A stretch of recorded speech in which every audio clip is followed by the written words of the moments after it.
Assalamualaikum warahmatullahi wabarakatuh. Selamat pagi, salam sejahtera untuk kita semua. Perkenalkan, nama saya Arianto, dosen Departemen Ilmu Politik, Fakultas Ilmu Sosial dan Ilmu Politik, Universitas Hasanuddin. Kali ini, saya akan menjelaskan salah satu mata kuliah yang saya ampu, yaitu desentralisasi dan politik lokal. Adapun tujuan dari video ini, dalam rangka pernyataan diri dosen pada unjuk kerja Tridharma Perguruan Tinggi di bidang pengajaran. Dalam unjuk kerja ini, saya akan menjelaskan beberapa hal. Yang pertama, deskripsi mata kuliah. Yang kedua, kemampuan yang diharapkan. Ketiga, materi pembelajaran. Keempat, sistem pembelajaran. Kelima, metode pembelajaran sebagai bentuk interaksi antara dosen dan mahasiswa. Keenam, sistem penilaian. Dan pada bagian akhir berisi rekaman proses pembelajaran di kelas. Mata kuliah desentralisasi dan politik lokal mengkaji berbagai persoalan dalam desentralisasi dan politik lokal yang kemudian dikaitkan dengan rezim demokrasi.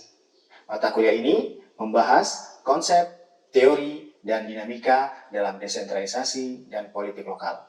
Secara lebih mendalam, mata kuliah ini kemudian mendiskusikan berbagai studi kasus dinamika dalam desentralisasi dan politik lokal di Indonesia.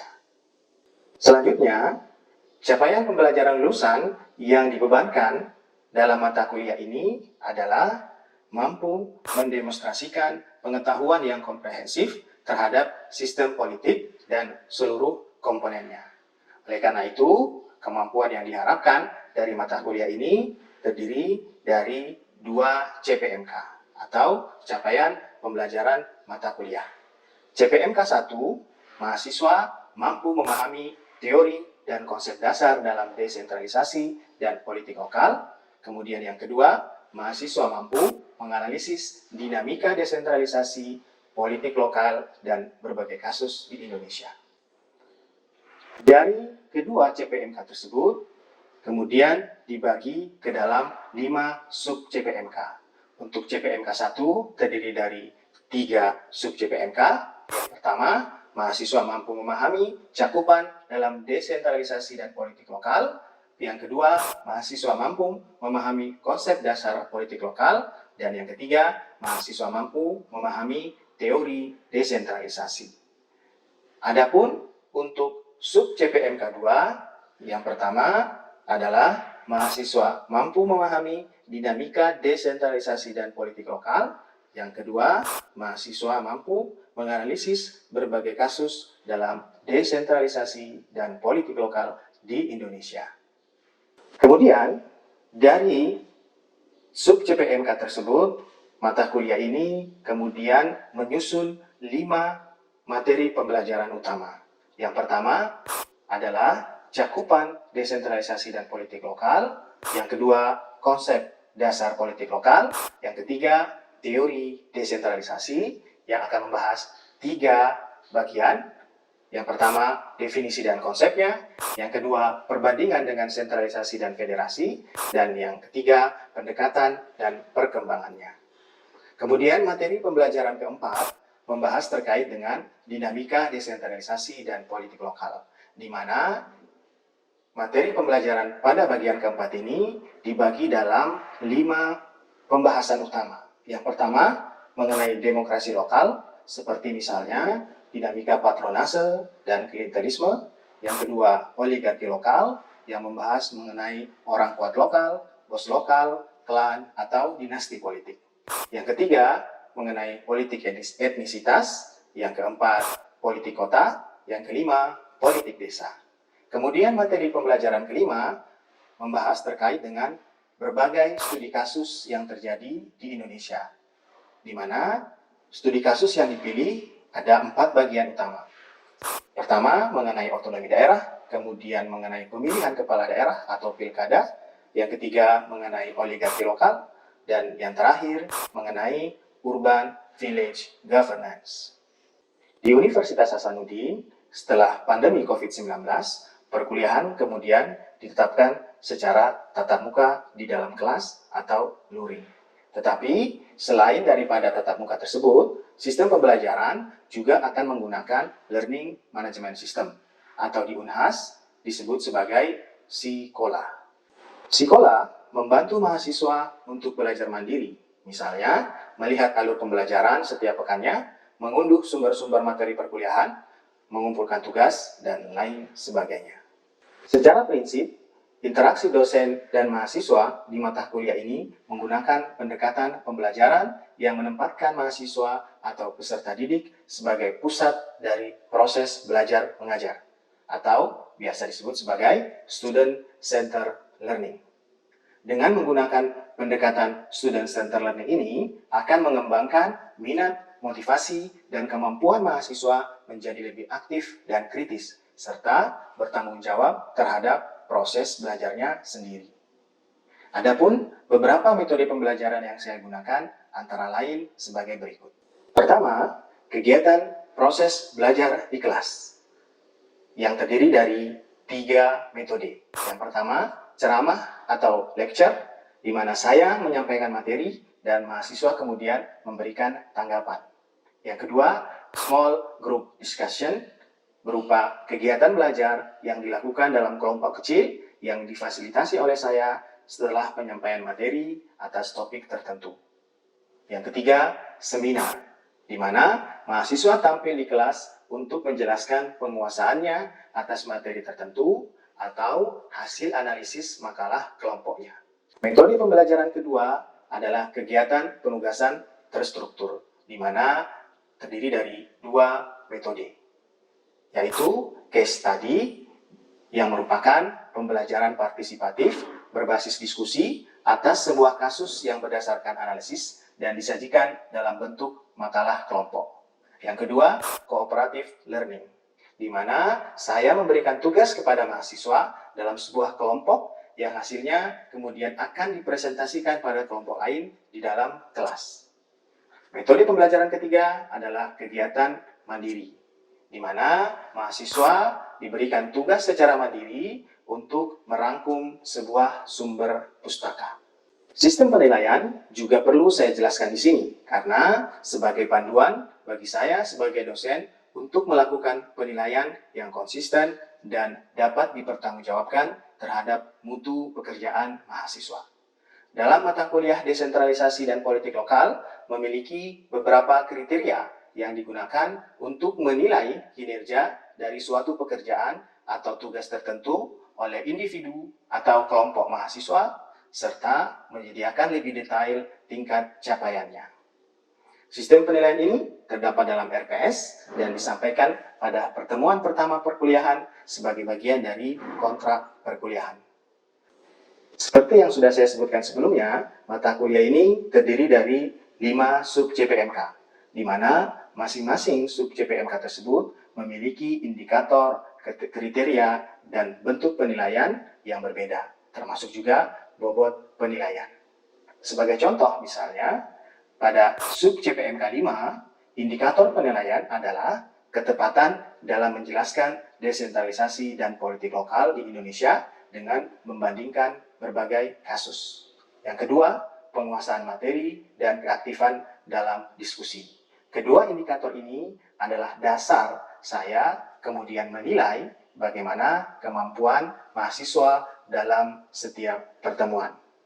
Dan kriteria dan bentuk penilaian tersebut, misalnya menilai daripada diskusi, kemudian tanya jawab lisan, kemudian presentasi, dan tugas seperti membuat makalah kelompok. Masing-masing kriteria dan bentuk dari penilaian tersebut disediakan dalam bentuk rubrik. Selain daripada 5 sub CPMK tersebut, sistem penilaian juga berdasarkan pada ujian tulis yang berasal dari ujian tengah semester dan ujian akhir semester. Bagaimana proses pembelajaran yang saya lakukan di kelas? Berikut ini rekaman proses pembelajaran tatap muka dalam bentuk real classroom. Ya, baik mahasiswa sekalian, hari ini adalah pertemuan perkuliahan kita di mata kuliah desentralisasi dan politik lokal untuk minggu ke-4. Adapun materi pada pertemuan kali ini kita akan membahas terkait dengan konsep desentralisasi, dan salah satu fokus yang menjadi bahan kajian kita adalah desentralisasi asimetris. Oleh karena itu, saya akan menampilkan nanti materi terkait dengan desentralisasi asimetris. Kemudian di sesi kedua kita akan buat diskusi kelompok kecil, di mana kita akan membahas bagaimana bentuk-bentuk desentralisasi yang ada di berbagai negara, khususnya terkait dengan desentralisasi asimetris. Seperti yang Anda lihat di depan, di layar, hari ini kita akan bahas terkait dengan salah satu varian daripada desentralisasi, yaitu desentralisasi asimetris. Seperti apa desentralisasi asimetris tersebut? Yang pertama kita lihat dulu bahwa ternyata dinamika desentralisasi di Indonesia itu memiliki berbagai macam dinamika di dalamnya, di mana ada tuntutan-tuntutan yang kemudian mendasari bahwa dari masa ke masa ada berbagai kebutuhan daerah yang berbeda. Sejak Indonesia kemudian ditetapkan sebagai salah satu negara yang merdeka. Nah, ternyata di banyak daerah juga itu ada permasalahan. Misalnya terkait dengan dinasti, klan politik, korupsi, pseudo state, termasuk juga keberlanjutan dari oligarki-oligarki lokal. Nah, dari sini kemudian desentralisasi itu diminta untuk merubah, menyesuaikan dengan berbagai macam persoalan-persoalan dan tuntutan-tuntutan yang ada di daerah. Dan yang paling penting, bahwa desentralisasi itu adalah pemberian otonomi yang besar kepada daerah, dan setiap daerah tentunya memiliki kepentingan, memiliki ciri khas atau keunikan yang berbeda. Nah, dari sini kemudian yang mendasari bagaimana kemudian di banyak negara, bukan hanya di Indonesia, terjadi yang namanya varian daripada desentralisasi yang disebut sebagai desentralisasi asimetris. Nah, apa itu? Yang pertama, dalam ilmu politik dan pemerintahan, pola pengaturan yang tidak sebanding ini disebut sebagai asymmetrical decentralization, atau juga ada yang menyebutnya sebagai desentralisasi asymmetrical revolusi, atau juga asymmetrical federalis, atau secara umum asymmetrical intergovernmental arrangement. Jadi dari banyak pengalaman di banyak negara, ini kemudian pengaturan yang tidak sebanding, ya, dari kata asimetris. Kalau simetris kan sama ya, sejajar. Tapi kalau asimetris berarti ada yang tidak seimbang. Nah, dari situ kita bisa lihat dari pengalaman negara lain. Nah, kita sudah pelajari sebelumnya bahwa desentralisasi itu adalah pemberian otonomi. Tapi kemudian di banyak daerah atau wilayah, praktik penyelenggaraan pemerintahan itu yang kemudian berbeda antara negara lain, itu punya ciri khas yang tidak sama persis, walaupun sama-sama mengatakan bahwa menganut sistem demokrasi dan menerapkan yang namanya konsep desentralisasi. Nah, kita bisa lihat di India ada daerah yang disebut sebagai Jammu Kashmir, di Pakistan ada Gilgit Baltistan, di Spanyol ada Basque Country, mungkin Anda pengagum daripada Barcelona, ya, Basque. Ya, biasanya Anda pernah lihat kalau suka nonton bola Barcelona, punya bendera sendiri ya, yang mungkin berbeda dengan bendera Spanyol. Kemudian ada Cina seperti di Kunsan, Hong Kong, Macau, Filipina ada Mindanao yang mayoritas Islam. Kemudian di Afrika Selatan, di Meksiko, dan di banyak tempat lainnya. Kita juga bisa lihat misalnya sampai kepada di Korea Selatan, Pulau Jeju, ya mungkin Anda sering nonton drama Korea, pernah dengar Pulau Jeju? Tempatnya orang rekreasi. Nah, itu juga punya otonomi yang berbeda, yang disebut dalam kerangka tadi, desentralisasi asimetris. Nah, ini bisa kita lihat dari menurut Gabriel Ferrasi dan Wawan Masudi tahun 2008 dalam karya mereka, bahwa spesial otonomi khusus itu kemudian bisa berbeda di banyak wilayah negara di Eropa ya. Misalnya Anda bisa lihat di wilayah-wilayah yang bertanda ini menandakan beberapa tempat dengan otonomi khusus. Nah, apa alasannya? Pertanyaan kemudian apa alasannya? Kemudian variasi daripada desentralisasi ini kemudian muncul. Yang pertama, secara prinsip bahwa penyebaran kekuasaan yang bercorak asimetris itu merupakan instrumen kebijakan yang dimaksudkan untuk mengatasi beberapa tantangan fundamental yang dihadapi suatu negara bangsa untuk menjawab tantangan-tantangan atau mencapai tujuan-tujuan yang secara tipologis dapat dibedakan dalam beberapa jenis. Nah, jadi tadi sudah kita sebutkan ada tuntutannya, ada keunikannya, dan itu kemudian oleh para ilmuwan politik dikategorisasikan. Apa saja? Pertama, tantangan yang bersifat politik. Ya, ini asimetris itu bermunculan karena ada alasan yang sifatnya politik. Terutama berkaitan dengan pertanyaan kewilayahan, wilayah regional. Ya, wilayah batas-batas wilayah kenegaraan dari sebuah rezim demokrasi. Kemudian ditempuh sebagai strategi kebijakan untuk mempertahankan itu tadi, wilayah kekuasaan. Dan nanti kita akan diskusikan lebih detail seperti apa itu. Selanjutnya, alasan yang kedua sebagai instrumen kebijakan untuk mengakomodasi keunikan budaya. Jadi tadi alasan politik, yang kedua adalah alasan budaya. Nanti juga akan kita lihat seperti apa. Kemudian yang ketiga, kebijakan untuk menjembatani tantangan yang bercorak teknokratik manajerial. Ya, misalnya antara satu daerah, wilayah, ya, misalnya provinsi atau kabupaten itu memiliki perbedaan kemampuan manajerial. Jadi oleh karena itu, karena yang satu lebih lemah atau yang satu lebih tinggi, maka kemudian dia diberikan perlakuan khusus sehingga tantangan terkait dengan teknologi manajerial ini bisa diatasi. Yang keempat, simetris itu adalah kebijakan yang dirancang untuk memperkuat kapasitas sebuah negara bangsa dalam kerangka persaingan global dan regional. Jadi seperti di Hong Kong, ya, Hong Kong kan salah satu bagian daripada Cina. Tapi karena dia punya kemampuan terkait dengan bisnis, kemampuan terkait dengan perdagangan global, maka dia kemudian diberikan lebih banyak otonomi untuk mengelola wilayahnya di Hong Kong. Kelima, kebijakan yang dirancang sebagai instrumen untuk meminimalisasi resiko, misalnya kawasan perbatasan terkait dengan bencana ataupun konflik. Ya.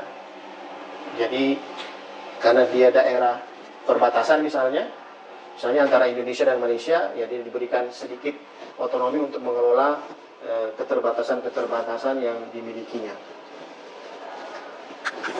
Nah, dari situ ternyata ada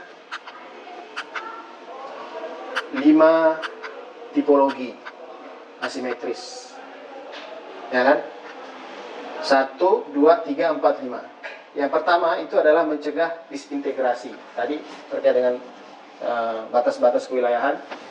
Daripada mereka kemudian meminta untuk merdeka, ya sudah kita berikan otonomi khusus supaya dia tidak memisahkan diri, disintegrasi. Kedua, ini teknokratik manajerial seperti yang kita sudah sebutkan tadi, Hong Kong misalnya, karena dia sudah mampu untuk bersaing secara global dalam hal industri, kemudian dia diberikan kebebasan atau otonomi yang lebih besar dibandingkan daerah yang lain. Kemudian ada kapasitas, kemudian ada minimalisasi risiko, dan juga ada keunikan budaya. Nah, nanti di sesi selanjutnya, kemudian kita akan buat diskusi terkait dengan 5 tipologi asimetris ini. Baik, selanjutnya mahasiswa sekalian, Anda bisa lihat di layar, ini adalah salah satu daripada model-model asimetris. Ada kurang lebih 3 ya. Jadi ada 3 model asimetris. Yang pertama, fully asymmetrical decentralization atau desentralisasi asimetris secara penuh. Yang kedua, asymmetrical treatment by rural and urban designation, atau dia didesain berdasarkan wilayah pedesaan dan perkotaan. Dan yang ketiga, spatial autonomy atau yang biasa kita dengar sebagai otonomi khusus. Jadi ada 3 model asimetris yang diperhatikan di banyak negara, bukan hanya di Indonesia. Nah, kita lihat. Nah, seperti ini untuk desentralisasi asimetris penuh. Kalau model desentralisasi penuh biasanya seperti ini. Jadi di atas adalah pemerintah pusat dan ini adalah pemerintah daerah. Dari situ kemudian diberikan masing-masing pemerintah daerah itu punya kewenangan yang berbeda. Misalnya sebagai contoh yang Anda lihat di layar ini, katakanlah ada 5 provinsi di sebuah negara. Dan kelima provinsi itu masing-masing memiliki desentralisasi penuh yang berbeda. Artinya tidak ada yang sama persis. Anda bisa lihat, ini ada yang warnanya agak hijau, ini agak gelap-gelap, ada yang kecil, ada yang agak besar. Jadi kelima daerah itu berbeda secara keseluruhan. Nah, ini yang disebut sebagai desentralisasi penuh. Yang ini kemudian selanjutnya Anda bisa lihat, ini adalah model yang dipisahkan karena perbedaan kota dan desa. Misalnya ada kategorisasi. Misalnya seperti contoh tadi, ada pemerintah pusat dan ini adalah pemerintah daerah. Di mana misalnya di situ ada 6 provinsi. Dan ke-6 provinsi itu kemudian dibagi berdasarkan kategori pedesaan dan perkotaan. Nah, misalnya yang daerah pedesaan itu punya otonomi yang sama warnanya kan. Sementara daerah perkotaan juga dikelompokkan berdasarkan kecenderungan yang sama. Jadi desentralisasi asimetris itu hanya dua hal yang berbeda. Satu daerah pedesaan, satu daerah perkotaan. Selanjutnya model yang ketiga yang disebut sebagai spesial otonomi atau otonomi khusus. Kalau ini seperti tadi ada pemerintah pusat, kemudian ada pemerintah daerah.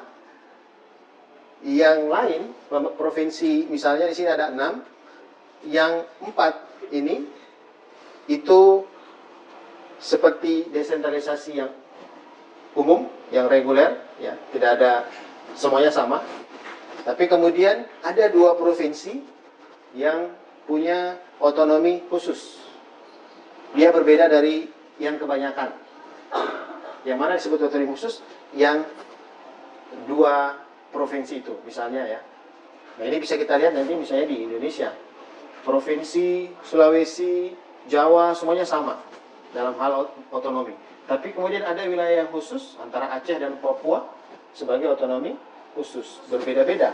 Aceh punya otonomi yang berbeda dengan Papua. Begitu juga misalnya salah satunya adalah Yogyakarta. Nah, itu yang disebut sebagai otonomi khusus. Daerah yang lain sama semua. Yang khusus itu punya perbedaan tersendiri. Baik, saya kira itu presentasi materi dari saya terkait dengan desentralisasi asimetris. Selanjutnya mungkin saya persilahkan kepada mahasiswa jika ada ingin yang bertanya terkait dengan topik ini. Saya persilahkan. Silakan. Baik, terima kasih atas penjelasan yang luar biasa tadi, Pak. Baik, terkait dari desentralisasi asimetris ini, menurut saya memiliki konsekuensi yang besar juga. Salah satunya adalah kecemburuan dari daerah lain.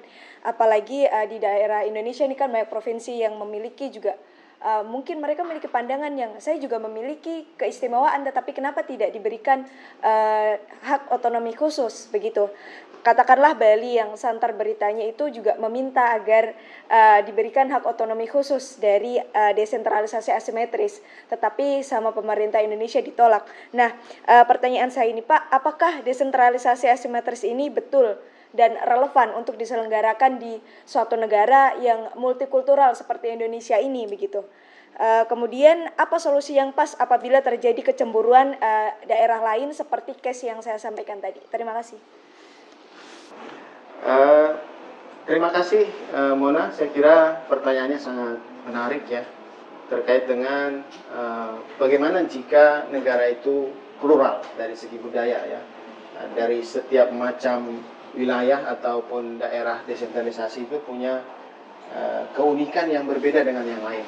Nah, seperti negara kita, saya kira Indonesia ya, setiap provinsi itu memiliki perbedaan yang sangat berbeda dengan yang lainnya. Nah, dalam model seperti itu saya kira tadi sudah kita jelaskan ya, ada model asimetris yang secara penuh. Jadi semua daerah desentralisasi atau wilayah itu bisa menerapkan asimetris secara berbeda. Misalnya seperti antara Sulawesi Selatan, Sulawesi Barat, Sulawesi Utara itu masing-masing berbeda dari segi otonominya dalam kerangka desentralisasi. Nah, tapi persoalannya seperti yang sudah kita sebutkan tadi, desentralisasi asimetris itu tidak muncul dengan sendirinya. Dia muncul berdasarkan atas tuntutan dan keadaan yang terjadi pada masa itu. Nah, seperti yang kita lihat di Indonesia, otonomi khusus Papua atau otonomi khusus Aceh itu tanpa ada proses tiba-tiba langsung diberikan. Tapi ada sebuah kejadian, peristiwa yang membuat para pemimpin dari pemerintah pusat itu kemudian mengajukan, ya sudah kita berikan otonomi khusus ke Aceh lewat misalnya pemberian kebebasan menerapkan syariat Islam agar mereka tidak lagi berontak untuk berpisah, atau Papua sebagai daerah yang tertinggal tapi kaya dengan sumber daya alam, maka kemudian diberikan otonomi khusus sehingga mereka bisa memaksimalkan potensi daerahnya. Nah, bagaimana jika yang lainnya juga minta? Nah, seperti pertanyaan kedua tadi ya, apa solusi yang bisa dilakukan? Selama ini kalau tidak ada permintaan, biasanya kan tidak ada yang diberikan.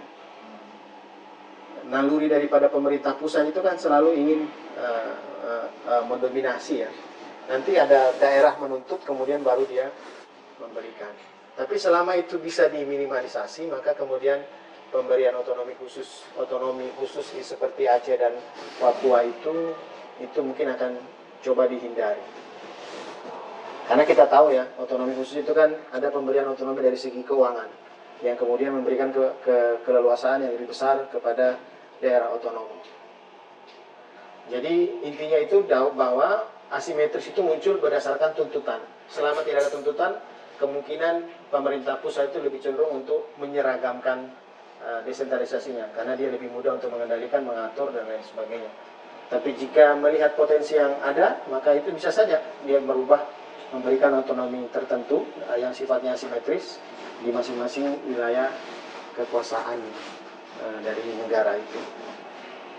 Ya, saya kira semoga bisa dimengerti, dipahami. Gimana, Mona? Iya, sangat bisa dipahami Pak. Terima kasih. Baik. Alhamdulillah, mahasiswa sekalian, saya kira demikian perkuliahan kita hari ini. Setelah kita mendengarkan materi terkait dengan asimetris, kemudian sesi diskusi, maka karena waktu kita juga sudah mencukupi, saya akhiri perkuliahan kita hari ini dengan ucapan billahi taufiq wal hidayah. Wassalamualaikum warahmatullahi wabarakatuh.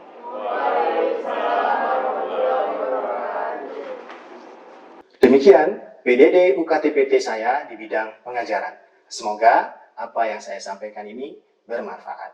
Wabillahi taufiq wal hidayah. Wassalamualaikum warahmatullahi wabarakatuh.